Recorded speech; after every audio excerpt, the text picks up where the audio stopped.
This is part 3 of the YJ to TJ conversion.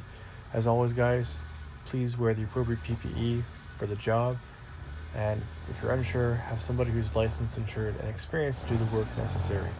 These videos I make are for entertainment purposes only. I want you all to be safe. And as an added note, this is complete, but I still need to cut off the top part of the YJ grill and weld it to the TJ grill. That might be a video for later on, I don't know, but for now, this is complete. Hey guys, so last we left off, the Jeep was with the TJ hood on top of it, and it wasn't really going to work out the way I wanted it to. So upon research, people on the internet, on the web of internets, take this grill with YJ, so this is a TJ grill with YJ fenders. These are TJ fenders right now, and I'm just kind of see if they'll work. If they will, I'll keep the TJ because they're nicer. They're not as bad condition as the previous ones, but they keep the YJ hood, which is right over here. I'm just removing some of the bolts. And basically, that just slipped off, but I had to cut them from the underside. Made a washer out of one of the bolts. I had the head here, demonstration piece. There it is. Couldn't even see it. Like it wasn't a snake. So I just basically cut it off, and that was the stud that's left of it. I did get into the metal a little bit. Didn't mean to, because I was cutting them smooth, and I'm like, wait, I can access these from the bottom. And that's what I'm doing. So this side came out no problem. This one was a bit difficult. You can tell the difference. And the same here. This one had no issues. This one had issues. Obviously, this one has issues. And that's just the way it goes. So the idea today is to kind of mock this up a little bit. I'm trying to see what parts I can utilize and what I can get rid of. One of the reasons why I got these fenders is because I had the airbox attachment to it. I don't want to put anything special. I don't even know what the hell this thing is. This thing is, well, I must have tightened it up. That's some Fast and the Furious stuff, whatever. The fenders, upon putting them on, just wanted to set them up a little bit. They don't actually work, as in this will hit with the battery or the fuse box there, and I'd have to move the fuse box, so I'm going to debate on that a little bit. This side, when I bolted it up or put it in place and all the bolts don't line up, I have to drill new bolts and whatnot, it seems to work. So I'm going to wait a little bit until I can get that hood freshened up and use the stainless steel hinges on it so it's all in place, and then I can decide what I'm going to do at that point. So this literally just came out. It was almost out, and it pulled the bolt hole out, but I'm still going to use this. It's just kind of pulled right through. That's what happens with older stuff, but again, that's still very usable. So when I slap this on with the stainless steel hinges, this will all work together, and then maybe later on I'll put a tack on that for a weld, but I'll probably forget.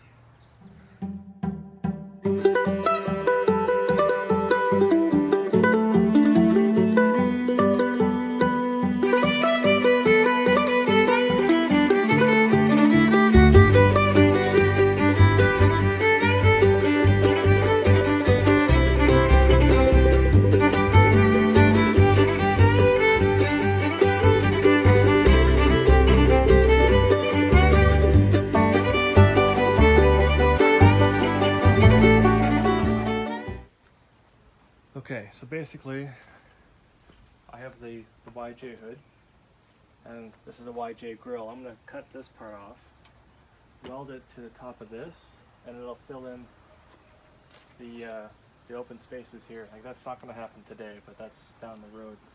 But this gives me a good platform to work off of. And I've got the look I want. So that's what matters.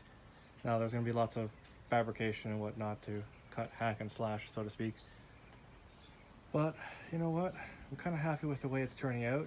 Now, one of the fenders of this, these are the TJ fenders with the TJ hood, with the YJ hood, and so it's going to get kind of confusing, so I'm probably going to miss a couple steps. But anyways, let's take a look closer at this.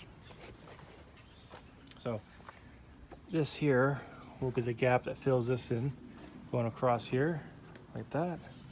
So there'll be lots of work. I'm going to try to keep as minimum to Bondo work as much as possible.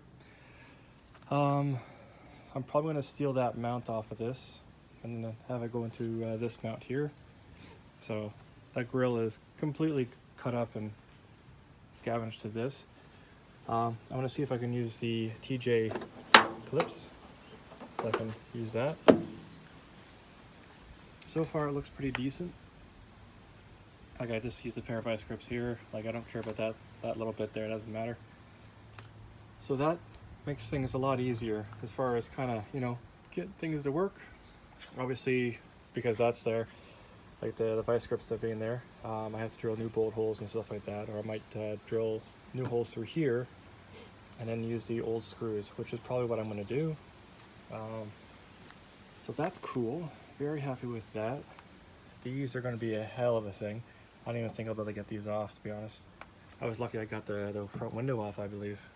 So there's tons of little things here. But this is kind of looking more like the Jeep I want. I'm liking it. Long ways to go, but this is a big step forward for me. This is all because I need to move my lawnmower. And that is right over here. But I figured, hey, get some stuff out of the way, put them onto the Jeep, figure out what you're gonna do, and away you go. So, away we go.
So I'm about to wrap it up for today, guys.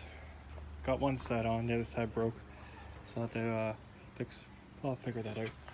So the next thing I'm gonna do, I've got some the stainless steel in place, kind of get that rat rod look.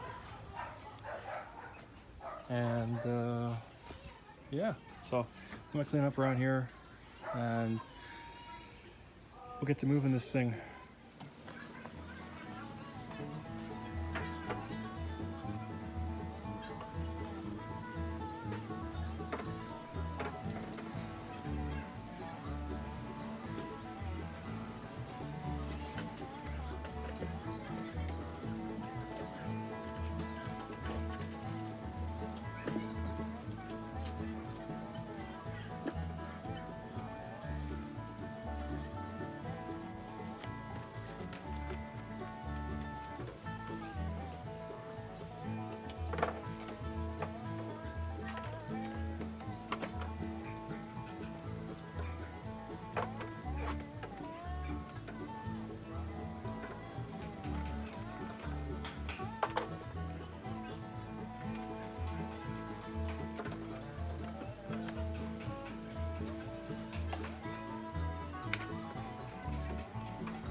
So I didn't need a boost, but I did need to clean my battery terminals. And then obviously that one there broke, so I've kind of vice gripped it on there. So away we go. I love this Jeep. Oh, what a headache, but I love her.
So if you made it this far, thanks for watching, guys.